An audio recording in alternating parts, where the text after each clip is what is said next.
Hello chess friends, and welcome to you out of Chess channel, and welcome to a very special game that I prepared for you today. It's again a great gameplay by the new Stockfish version, by the new Stockfish 14 engine, and today we're analyzing again a great gameplay by Stockfish with the black pieces. Recently we have covered a great gameplay by Stockfish in the Burden defense.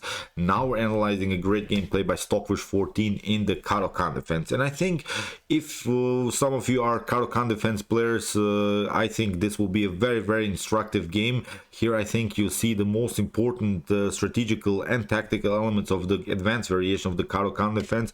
And as I said, I gave up on the Caro-Kann defense because I hadn't really good success in this opening. But when I maybe watch now the Stockfish 14 games, maybe it's time to get back also maybe a little bit to the Caro-Kann defense. At least I'll try it out one or two times in the continuation of my games. Maybe in a blitz game I'll try out the Caro-Kann defense. Maybe if I'm satisfied with my games, maybe it's time to get back to this very firm opening. So the game was played between Houdini 6 and Stockfish 14, and I have to also mention this again recent drama again between Chess Engine developers. Well, the thing was that the Stockfish crew sued the Houdini and the Fat Fritz crew because they used the Stockfish code. I have to mention this in this video because the purpose of this video is not to in any way praise or promote the Houdini engine. The purpose of this video is simply the Caro-Kann defense and the Stockfish approach in the Caro-Kann defense. I hope you understand, because it's really hard for me to find even good games with the black pieces, especially in these types of openings, especially in the Caro-Kann defense. So that's why I have to use some of this game. So as I said, this purpose of this video is simply not to promote in any way the Houdini chess engine. The purpose is simply a beautiful chess game. So let's check out now the game. Here e4 played by Houdini. We have now c6 by Stockfish, the Caro-Kann defense. We have now d4, d5, and we have now the advanced variation. And okay, we can say now many things about this position already. After move e5, the pawn structure is blocked. Whenever the pawn structure is blocked in the center, we should immediately evaluate our bishop strength. So it means now, you see now, because of this pawn chain on light course, there is of course a positional problem. If you play e6 too early with preparations, maybe to play the move c5, knight to c6, then you have maybe sort of a French defense structure, but with a loss of tempo because you have already played the move c6. So that's why e6 is not working anymore. So that's why you have to make a different decision. That's why most of the times black is playing the move bishop to f5. And okay, your bishop is at least out. What you're trying to do here from black's perspective is to play the move e6, and then of course to play the move c5 to break a white pawn chain here around the square d4.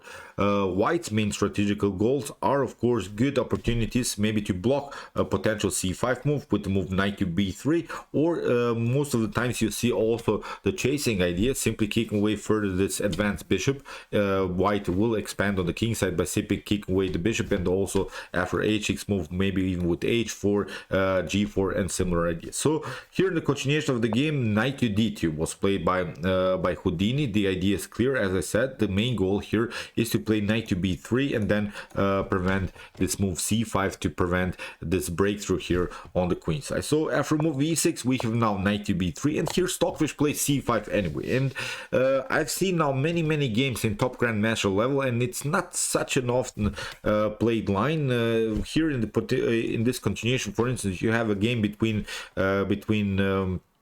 Magnus Carlsen and Wesley So played here knight to d7. He played in preparation to play the move c5, and then it was a whole different game. But now you see the Stockfish engine chooses immediately a clarification in the center, and that's why I like now again the Caro-Kann defense. I really didn't like it now for a long time. Now after move c5, it seems to me that black has solved basically all of the positional problems, because let's see now possible continuation. In the continuation here, Houdini took with the move knight to c5. Even if you play d takes c5, here black can play bishop to c5, and if you play now knight to c5, queen to c5, and of course black gets the piece back. Maybe white can complicate things with the move here instead of this move knight takes c5. Black can complicate things with the move bishop to b5, but again here knight to c6. If you play here a4, again queen to b6 could be an opportunity, because here if you play of course knight takes c5, again queen to a5 will happen, and then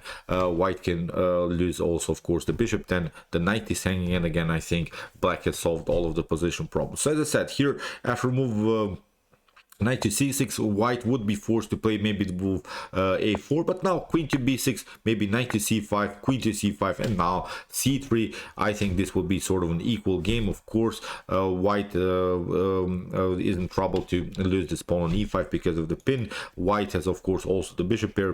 White is slightly better here, but as I said, it seems so also that this continuation is perfectly fine here for black, especially because of this light square activity of this light square bishop. So here the continuation, knight to c5, played by Houdini. We have now this idea, bishop to c5, d takes c5, but again a similar idea, queen to a5, now c3, and queen takes c5. Here in the continuation we have now h4. The idea is clear about this move. Here there is already a very cool trap with the move g4, and then if bishop to g6 happen, you could also risk this move h5. So that's why here in the continuation h6 played by Stockfish 14. Stockfish created some breathing space for the bishop. Here in the continuation, now bishop to e3, and now queen to c7. And let's stop and evaluate a little bit the position. The pawn structure is blocked, so not many things can happen in the center.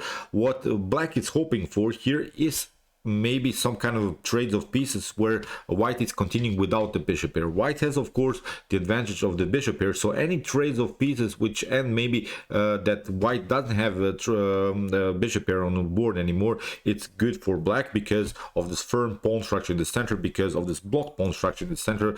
I'm not seeing good ways how white should break here, so that's why positional trades of pieces are the most important strategical goals here for black. So that's why here after move g4, you see black is in trouble so far. Bishop to h7. Here we have now f4, knight to c6, normal development, now bishop to d3. And actually this is sort of a move that helps out black. It's not the best of moves, I think, here for white. There are maybe different ideas here. My engine at home, at least my Stockfish 14 engine at home, suggests this move, normal development with the move knight to f3. But here after move bishop to d3, we see that basically what happened now after queen to d3 is that white has sort of a bad bishop on e3. It's not such a good bishop because many pawns are on dark squares, and the only way maybe to improve the bishop's activity is through the square d4. And even if you do that, white can always lose the bishop with the move knight takes d4. So I don't think that this is such a great position for white here.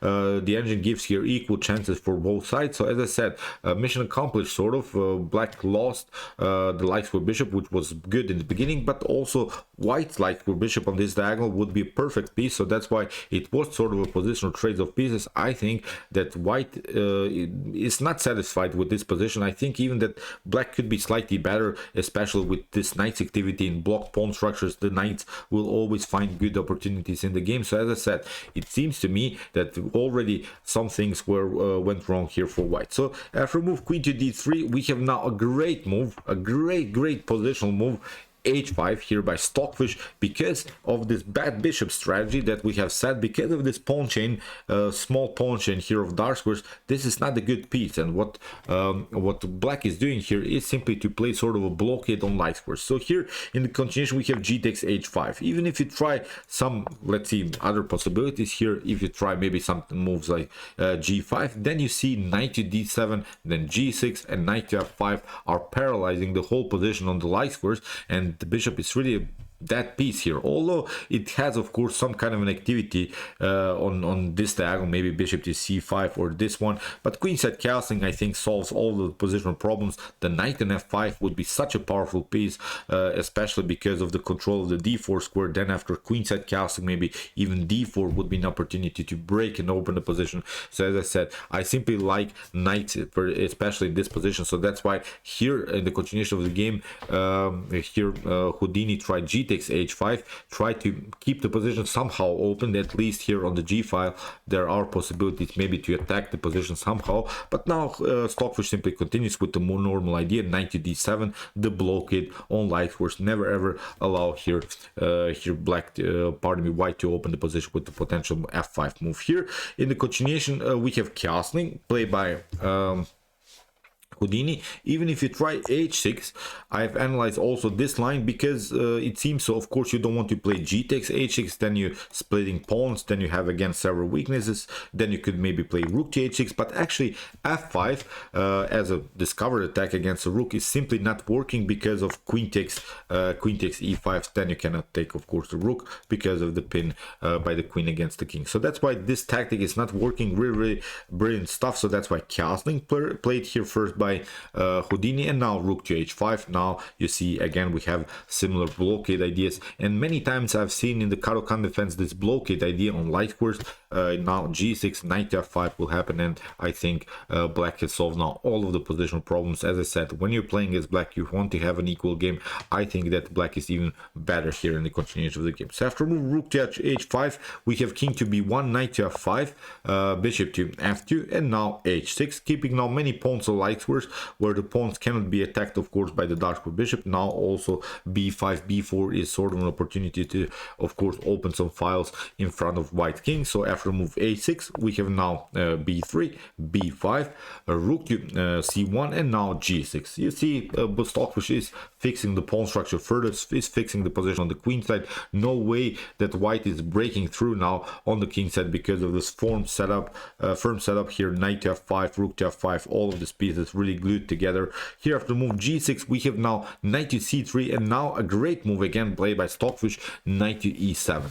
I was thinking about this move, but actually this is a great defensive move because here you see Houdini is trying to occupy the f6 square. So that's why here after move knight to h2, we have now rook to c8, and now after move knight to g4, we have now knight to g1, where now the knight is controlling, of course, both of these squares. So that's why great defensive moves here by Stockfish, great prophylaxis, because here Stockfish realized, of course, the main problems in the continuation of the game, which are, of course, a little bit the dark squares, but the dark squares can only be attacked by the knight. The dark squares cannot be attacked by the bishop because the bishop, as we said, is simply too blocked out. So really good positional play here by Stockfish 14. King to b2, we have now king to f8. Now also maybe king to g7 is a great opportunity. The king is perfectly fine here because of this firm setup in front of the king, so no pieces can attack now further black's king. So that's why king to f8 also a good move here by Stockfish 14. Knight to h2, here queen to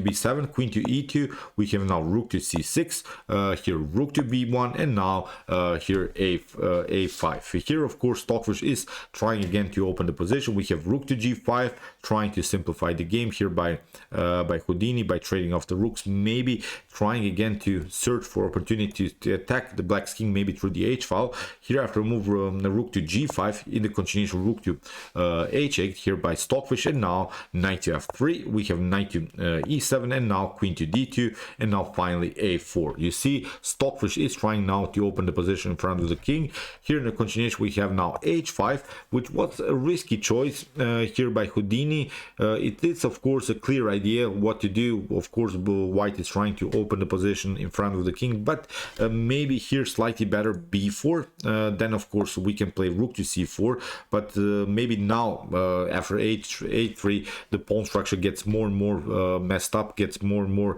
blocked out. So as I said, maybe it's time now for white to save the position, try to play here for the draw. But this move h5 is very risky because Stockfish plays here simply a takes b3. We have a takes b3, and now rook to a6, trying, of course, now to open here the position on the a file. We have rook to g1, and now finally rook to h5. You see now, I think black is not, pardon me, white is not here, not good here. Here, of course, black has opportunities to attack now the a file, and of course, if black gets challenged too much, still, of course, we can always hide here on the square g7. No way that this bishop will be active here because of this pawn structure. Again, I'm pointing out this bishop on f2 is simply a bad piece. So after move rook to h5, here we have rook to h1, rook takes h1, rook takes h1, and now finally king to g7. The king is perfectly fine here. So queen to rook to a7, attacking the queen, queen to c8. We have knight to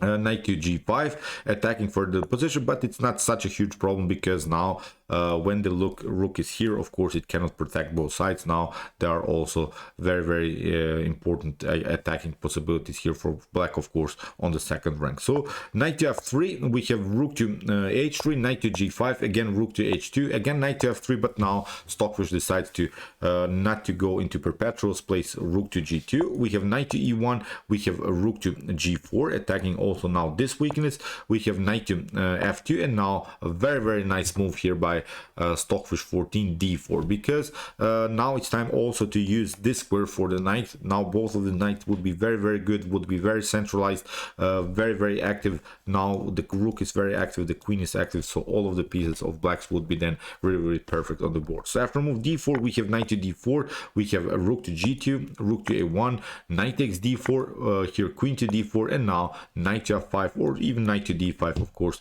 would be a possibility. Here after move knight to f5, queen to b6, queen to d7, and now rook to c1, protecting, of course, finally the first rank.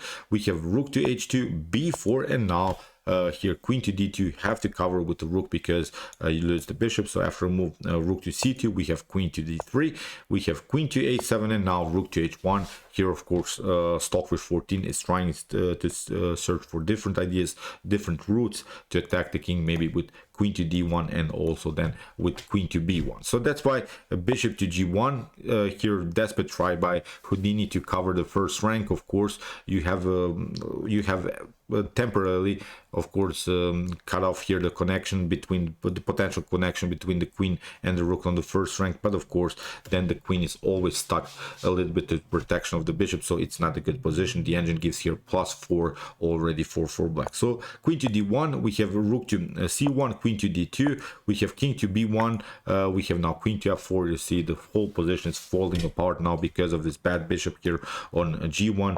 Queen to f2, here Stockfish takes another pawn. The evaluation is already +5 here for black, really wild stuff. Queen to f3, we have now rook to h4, we have bishop to c5, and now g5. Stockfish is simply pushing the pawn further. You see now this one pawn is holding both of the pawns, but you cannot even advance the pawn, because if you do that, then again you're opening the position in front of the king too much. Here after move g5, king to b2, knight to d6, we have rook to f1, trying, of course, some kind of an attack, maybe bishop to d6, then queen to f7, but here Stockfish plays simply knight to c4, first a check. We have king to c2, and now queen to f4, of course, trying to simplify the game by trading off the queens. It's a great idea here. Queen to f4, we have g takes f4, king to d3, e5, and now after rook to a1, f5, here Stockfish simply pushes the pawn further, and here after move rook to a7, in this position Houdini resigned. So what could we do? Of course, this is a completely winning position because of the 3 extra pawns here on the king side. You see the knight and the pawns are holding the whole position on the queen side, so no things can happen dramatically here on the queen side. So here it's, of course, a completely winning endgame here for Stockfish 14. So really wild stuff. A great game played by Stockfish in such a positional battle. But let's go back to the critical moments of the game. Here, one of the most important things here, bishop to d3. After bishop to d3, we don't mind, I think, to trade off the bishops, because this is not a good bishop here. It's simply too blocked out, and now a great move here. I think that was the key moment of this game, this move h5. As we said, even if you pass through with the move g5, nothing dramatically changed. With g6, knight to e7, and knight to f5, we can block out the whole king side. And now after a6, b5, like Stockfish proceeded in the continuation of the game, we can open the position after queen side castling. So if you castle even king side here, from white's perspective, I think you're opening the you have opened the position too much already here on the king side. So that's why castling on king side would be also sort of a suicide here for white. So as I said, this move h5 was a perfect move here by Stockfish 14, and great bad bishop strategy against this dark square bishop. So okay, I hope that you enjoyed this game. I really enjoyed it a lot. Interesting ideas in the Caro-Kann defense. If you want to see more brutal positional and tactical games like this, check out my commented chess games, the best chess games played by computers. And if you want to see humans battling it out in their best chess games, check out my best chess games of all time series. Here's also the link. And if you like this content, don't forget to subscribe to my channel. See you soon with some more videos, and chess is the best, of course.